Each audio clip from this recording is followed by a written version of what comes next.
Aujourd'hui, on parle marketing.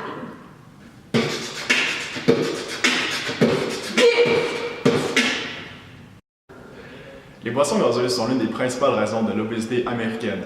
En 2007, c'était 216 litres de boissons gazeuses qui étaient consommées par année par chaque Américain en moyenne. La question se pose, est-ce que les Américains consommeraient moins de boissons gazeuses si le marketing n'était pas aussi fort? C'est vrai que le marketing influence la consommation. Par contre, si on veut vraiment comprendre toutes les facettes, il faut qu'on se penche sur son évolution. Reculons. Avant, le marketing, ça n'existait pas vraiment. On parlait plutôt de vente instantanée. Aujourd'hui, c'est une division même de l'entreprise, la division qui sert à créer une relation avec le client. Dans le fond, aujourd'hui, il n'y a plus de vente instantanée, mais plutôt une maximisation du profit à long terme. Pensons par exemple à McDonald's. Il y a quelques années, leur publicité était vraiment axée sur la persuasion de la vente, sur le bon goût de leurs produits. Maintenant, McDonald's investit des millions dans leur notoriété, dans leur branding et surtout sur l'expérience que le client vit quand il va chez McDonald's. Ouais, mais Sébastien, c'est bien beau tout ça, le McDonald's, là, mais il y a 73% des produits alimentaires qui sont diffusés lors des périodes de grande écoute qui ne font même pas partie du guide alimentaire canadien. Je pense qu'il y a de quoi s'inquiéter. C'est vrai que quand on y pense, c'est un peu étrange en fait qu'une des plus grandes chaînes de fast-food au monde soit la principale commandite des Jeux olympiques qui représente en fait l'essence même du sport et de la santé. Dans les dernières décennies, le marketing a eu son lot de problèmes éthiques. Reculons. Il y a quelques années, la cigarette était omniprésente dans notre quotidien. C'est entre autres à cause du marketing des grandes compagnies de cigarettes et aussi à cause que le gouvernement ne régularisait pas les publicités. Tranquillement, les gouvernements ont commencé à régulariser le marketing et à encadrer tout ce qui touchait à la publicité. Aujourd'hui, on a les lois de la protection du consommateur qui font qu'une compagnie ne peut pas envoyer de la publicité à n'importe qui.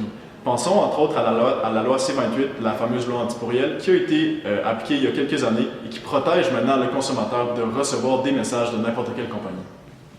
Grâce à toutes ces lois, aujourd'hui, le consommateur est protégé contre le marketing pour les produits nocifs.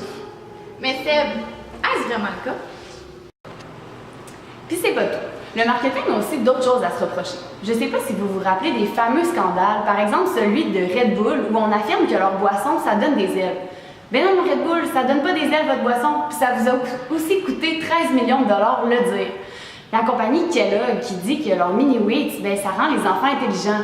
Mais c'est 4 millions de dollars pour vous, ça, Kellogg. Ou la compagnie Danone qui affirme que leur yogourt Activia, ben c'est bon pour la flore intestinale. C'est 45 millions de dollars pour vous, ça, Danone. Mais le marketing aussi, c'est bon côté.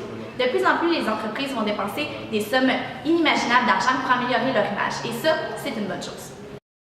De plus en plus, les consommateurs vont choisir leur marque en fonction de leur image. C'est pourquoi plusieurs entreprises se tournent vers ce qu'on appelle le marketing responsable. C'est entre autres Benetton qui, en 1993, a commencé sa première campagne de marketing de cause. On peut voir ici plusieurs images qui montrent le message d'acceptation de la différence qu'il propage. Ensuite, des dizaines d'entreprises ont suivi le pas et certaines en font même maintenant partie intégrante de leur marketing. On pense notamment à Dove, à Cascade et à Danone. Aujourd'hui, c'est 83% des consommateurs qui souhaitent que leur marque préférée supporte une cause. Mais ça fait qu'il y a de plus en plus d'entreprises qui s'impliquent socialement. D'ailleurs, le gouvernement s'est mis à subventionner les entreprises qui adoptaient ces bonnes pratiques. Donc, les entreprises adoptent de plus en plus des pratiques de marketing responsables. Et on a aussi ce qu'on appelle le marketing social. Ça, c'est des organisations, parfois le gouvernement ou bien des OBNL, qui vont venir supporter une cause. Et par définition, c'est le marketing qui veut créer des changements dans la société. Pensons par exemple aux campagnes de Éduc-Alcool ou bien les campagnes marketing de la CSST ou toutes les annonces qu'on voit sur la prudence au volant. Ça, c'est du marketing qui fait les bonnes choses. Bref, pour résumer en quelques mots, le marketing, ça encourage la consommation de toutes sortes. La consommation, ça améliore le PIB, l'économie et ça crée des emplois. Par contre, c'est pas toujours bon pour nous les consommateurs ainsi que pour l'environnement. C'est pourquoi le marketing de cause et le marketing social sont nés. Bref, le marketing, c'est pas parfait, mais chose certaine, ça s'est amélioré beaucoup depuis les dernières années.